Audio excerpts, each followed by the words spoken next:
How's it going, guys? In this video, we're going to go over the ideal gas law, which is PV equals nRT. And first off, let's just break that down. What does that mean?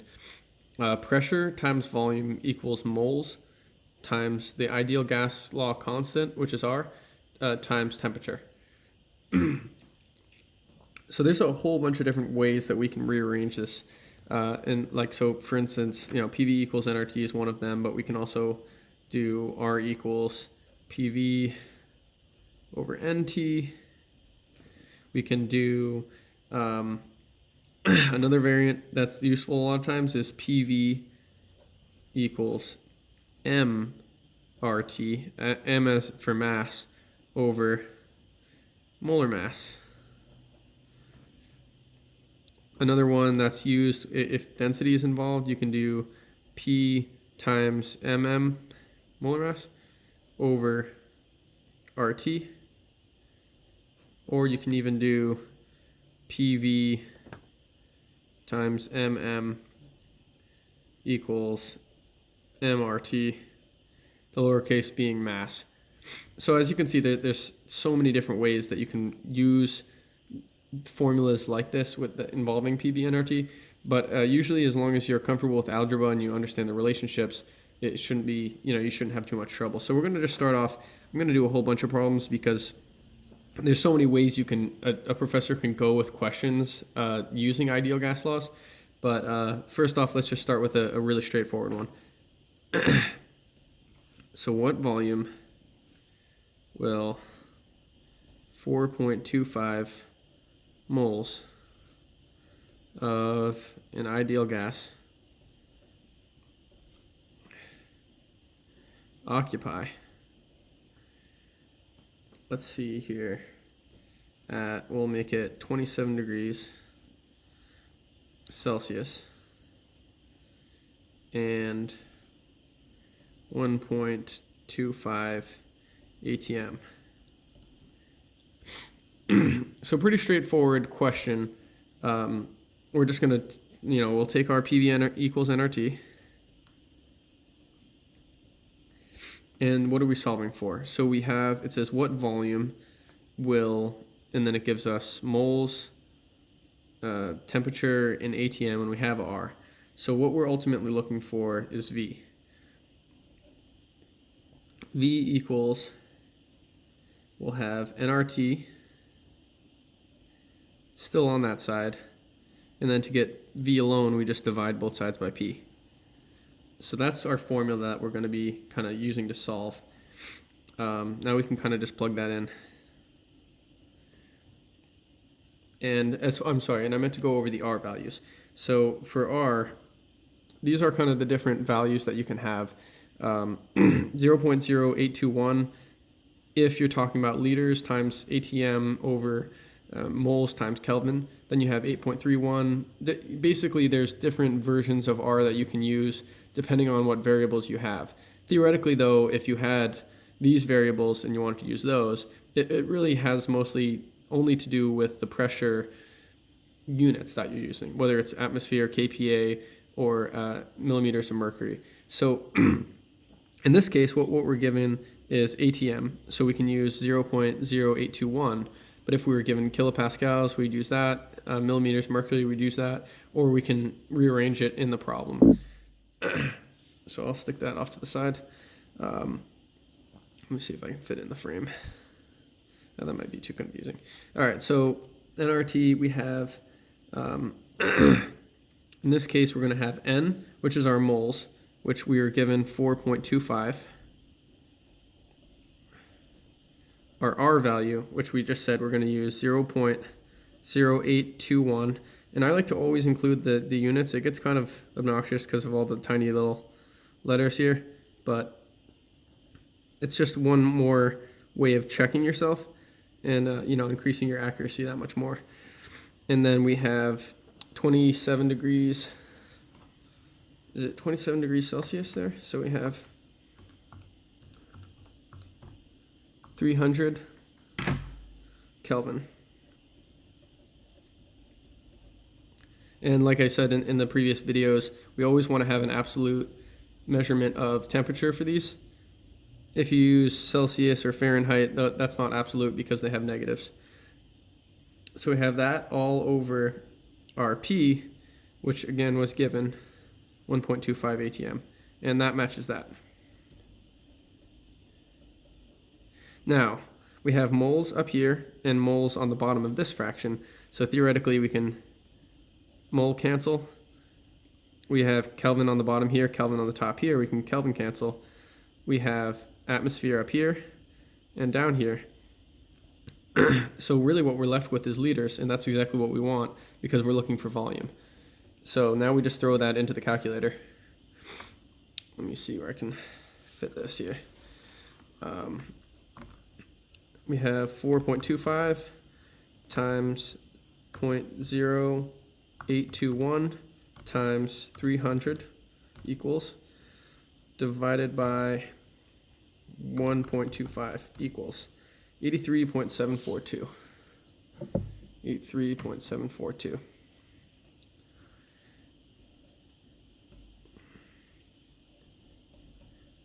liters. And we can always make that ml if we wanted to, 0.083742 ml, but we'll leave it in liters for now. So there's our answer, and that like I said, is going to be pretty much the most basic type of ideal gas law problem that you can have. And after that, after your professor has exhausted the problems that just rely strictly on using this formula as it's generically intended, now they can start adding on other factors to look for. So now we're going to get into those. So this one. What volume will 35.2 grams of CO2 occupy at 127 degrees Celsius and we'll say 725 millimeters of mercury?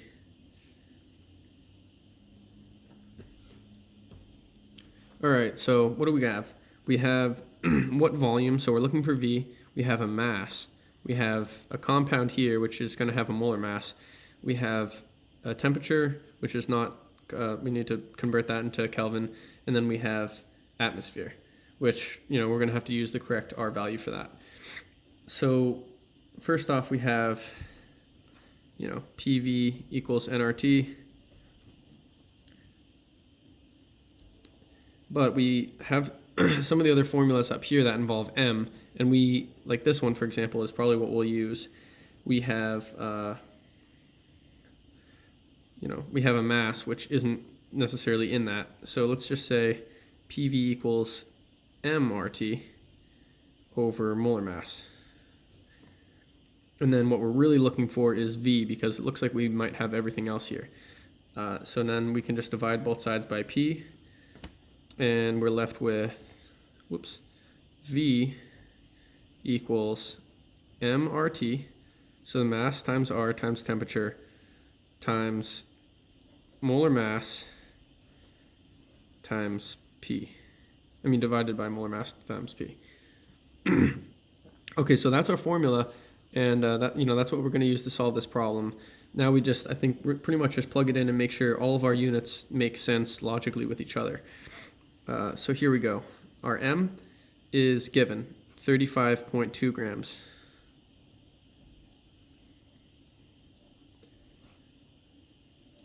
R, we're going to check our R value cheat sheet here. We have mmHg, or millimeters of mercury, as our unit of pressure, so we're going to use 62.4. And like I said, you don't necessarily have to include all your units in this, or depends on your professor, but I think it's always a good idea, no matter whether it's required or not, just so you can double check yourself. Then T, we have, 125 degrees Celsius. So I take 125 plus, 273 equals 938. 398. Just going to do that one more time. We have 127 plus 273 equals 400. Oops. Okay. 400 Kelvin. Now we have our whole top half. Now we're going to check out what do we have on the bottom, our molar mass. So CO2, we're going to grab our periodic table, if you even need it. You have 2 oxygens, which should be, let me see here, 1818 plus 12. Okay, so that should be 44.01 grams per mole.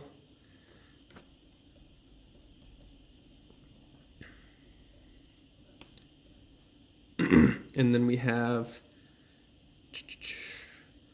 our 725 RP, 725 millimeters of mercury. So now let's just double check our units. We have grams up top, grams down below. We have liters up top. Don't see any other liters, which is good because we're looking for volume. We have mmHg on top of this fraction. We have it down below. We have Kelvin here. We have it here. We have moles here. We have it here. So really all we're left with, again, is liters, which is exactly what we're looking for here. Now let's just do some calculations.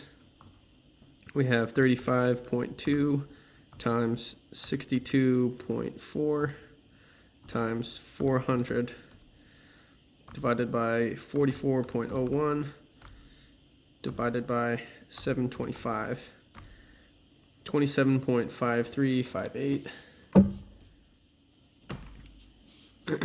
So that is, we'll just say it's 27, I'm not going to fit it, 27.5 liters, because that's what we got. Or you can do 0.275 ml, but we're going to stick with this for now. So that's another one that utilizes a similar formula, and it's related. It's a good one, I think, to store away, in case you ever need it.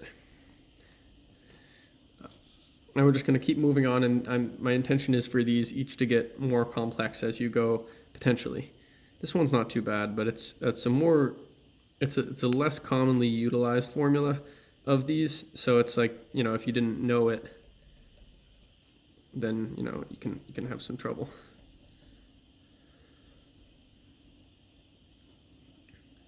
So what is the density of argon gas at 20 degrees Celsius and 750 millimeters mercury? Okay, so first off, we lucked out that argon is a single element. We can just look it up. It's one of the noble gases, I believe. And then we have 20 degrees Celsius. We can convert that to Kelvin, 750 mmHg. Really, though, what we're focusing most on here is density. It's asking for density, and we have, looks like just this one formula that uses it. D equals P times molar mass over RT. D equals P times molar mass over RT. So now we just go from there, and let's see if we can just plug things in. So we have our pressure, which is 750 mmHg. Now we look up the molar mass of argon, which, let me see what that was. Looks like it's 39. I have 39.95 grams per mole, but you could probably round that up to 40 if you were permitted to do so. It depends on how strict. And then RT is going to be, we're going to use, you can check back what we used here, 62.4 liters times mmHg over moles times Kelvin. So R and then times T is 273. It's going to be 293. So 293 Kelvin. So it looks like we had all that. Let's just throw it into the calculator. We had 750 times 39.95 equals that, divided by 62.4 equals divided by 293. And we're left with 1.63879. So we can probably round that off to 1.64. Now let's see what we actually just figured out there. We have mmHg up top, mmHg down here. We have grams here. Do not have grams down here. We have moles up here. We have moles down here. We have Kelvin here. That there. So what we just figured out was a density. What we're left with though is grams and liters. So for that reason we have grams per liter. I think the way that you could go wrong here is assuming, oh, it's a density, let's put it in grams per deciliter, or whatever you're most used to using as your units for density. In this case, it was really useful that we had the units there for everything, because we can kind of go one at a time and cancel out, see what we're missing, see what we can't cancel out, and that's our answer. So now we're going to go into yet another one that's kind of challenging. I think this one is at least harder than the last. At what temp will, let's see, 0.345 grams of NH3 occupy a volume of 725 ml at a pressure of 2.25 atm maybe? Okay. So what do we got here? We have at what temperature? We're looking for a temperature. We have grams, so we have a mass. We have an element, so we have a molar mass. A volume of 725 ml, and at a pressure of atm. So we got a lot going on here, but ultimately we're looking for T. So we can kind of, if you have a sheet of your formulas, or you quickly write them out on your test or whatever, what here has grams, molar mass, so mass and molar mass, and PV RT right there. So we're going to use this one, I believe. At least we can try that, and we'll see, make sure that works. So we have PV, let's see here, PV equals MRT over molar mass. And I think sometimes this can be confusing, so maybe you can substitute molar mass for something else, like another little symbol or something, because there's two of them. You might think this is like M, capital M squared or something, but that's just how I write it out anyway. And then we're trying to find T. So we can just use regular algebra to get this alone. T equals PV times MM. I'm just using the parentheses to indicate that it's a single variable in there.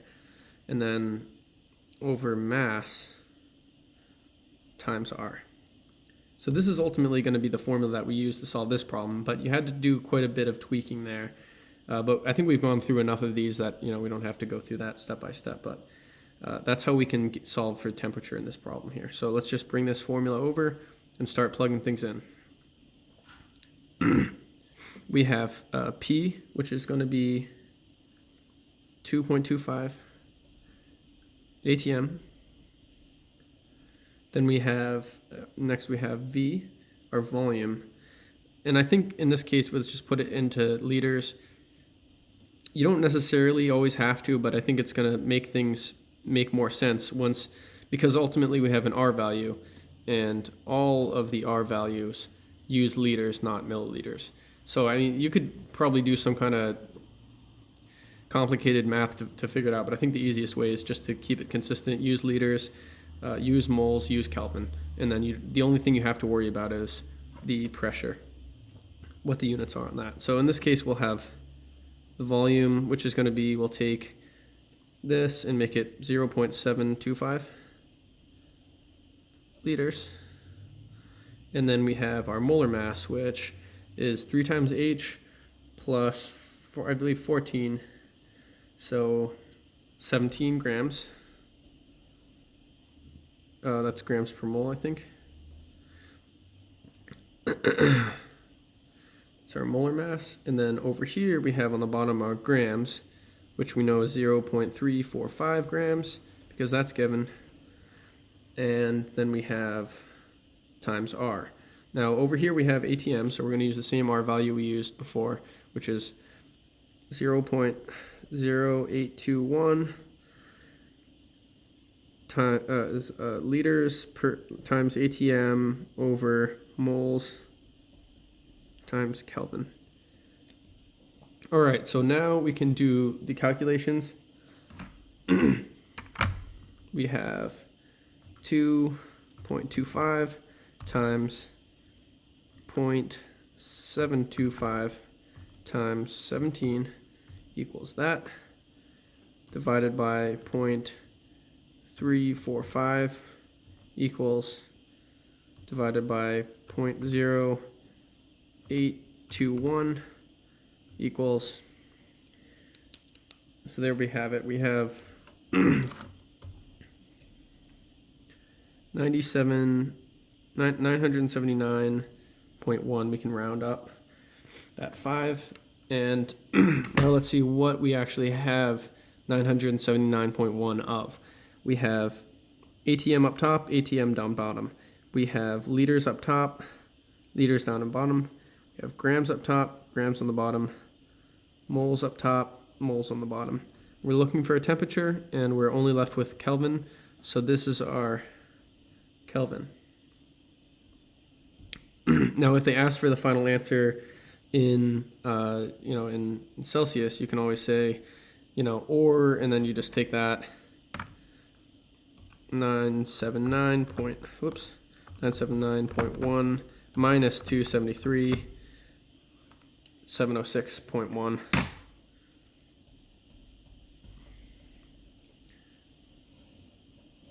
So there's our answers. We just had to do, a little bit more algebra than the last one. And then we'll just do, for this final one, a pretty tough two-parter.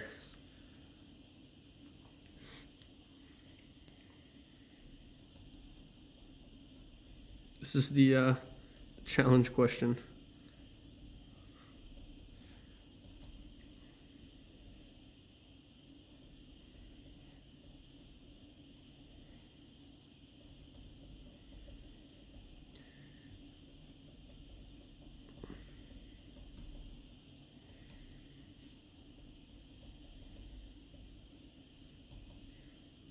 So we have FES, solid, plus 2HCl, aqueous. It's not going to matter too much, but we'll just have it in there for completeness. Plus H2S, gas. So there's our formula, or there's our reaction rather. We'll say you need to produce 29.8 liters, we'll say, of H2S at 18.5 degrees Celsius and 99.2 kilopascals. Whew, okay, so that one was a doozy. That's not even the whole question, so now we'll do part A. What mass of FES would be needed?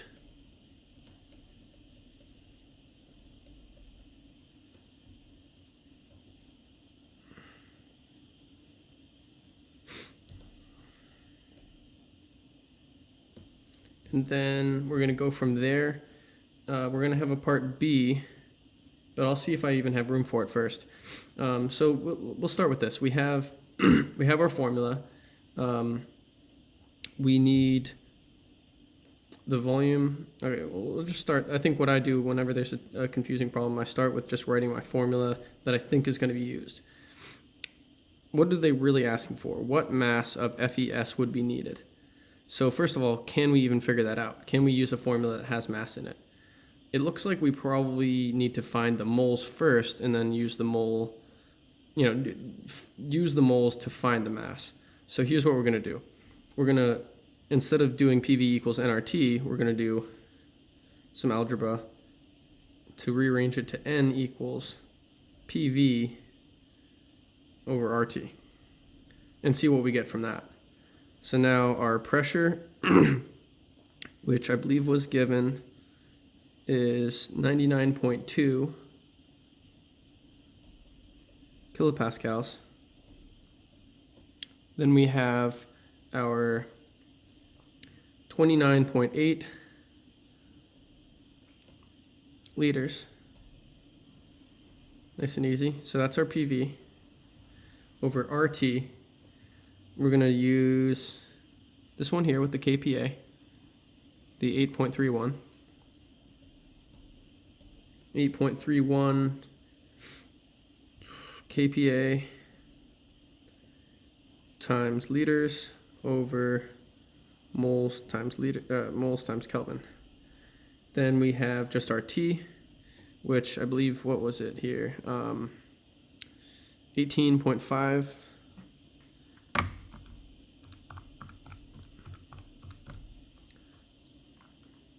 So we're going to have 291.5 Kelvin. Now we're going to find out how many moles we have. We had 99.2 times 29.8 times, divided by 8.31 equals, divided by 291.5 equals. We got 1.2204, we'll say.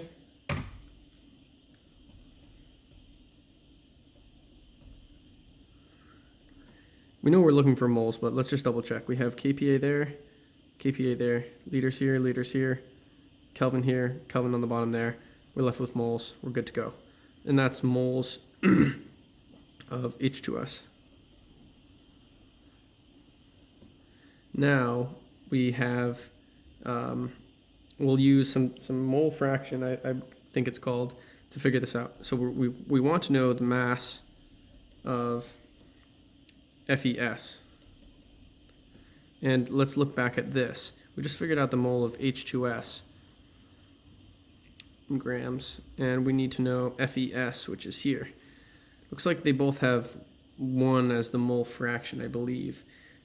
So we'll go across like this. 1.22 mole of H2S times 1 mole FES over 1 mole H2S times the molar mass of, so it's 1 mole of FES. I like to work from the bottom up when I'm going across. Whoops. I like to work from the bottom up when I'm doing these. So we have FES, and we're gonna put the molar mass up here, which iron plus, okay, we have 87.92 grams FES. So it's kind of a really roundabout type of question that we have here, but basically, I'm going to do my calculations here. 1.22 times 87.92, 107.26, and that's going to be grams of FES. So we got our answer for part A. Now we have a little bit of room left, it looks like, but so let's try to figure out if we can make sense of this next one. How many chlorine atoms would take part in the reaction.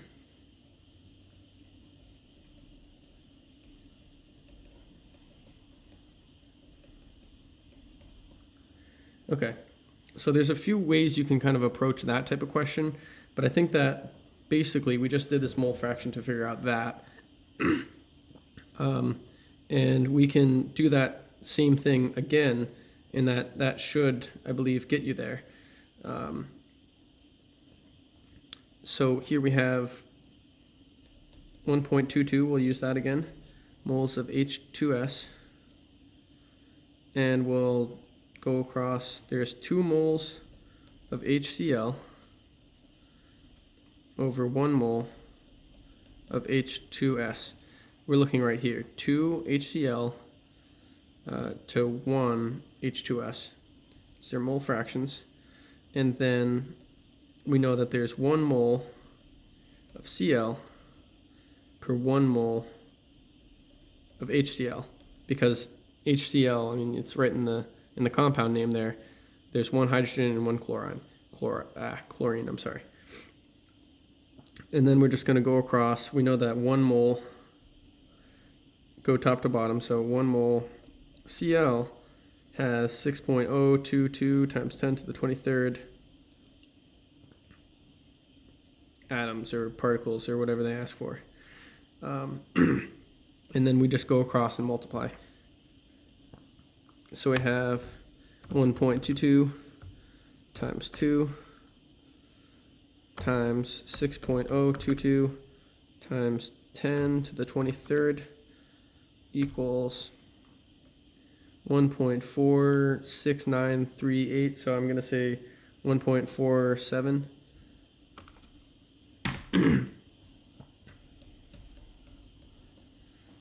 times 10 to the 24th Cl atoms. So that's kind of somewhat of an offshoot from the actual PV equals nRT, because it's asking for that, and then you really build off of it from there. But yeah, sorry it's such a long video. This is every type of major problem that I've had to do using the ideal gas law. So hopefully this helps someone, if anyone even watched this long.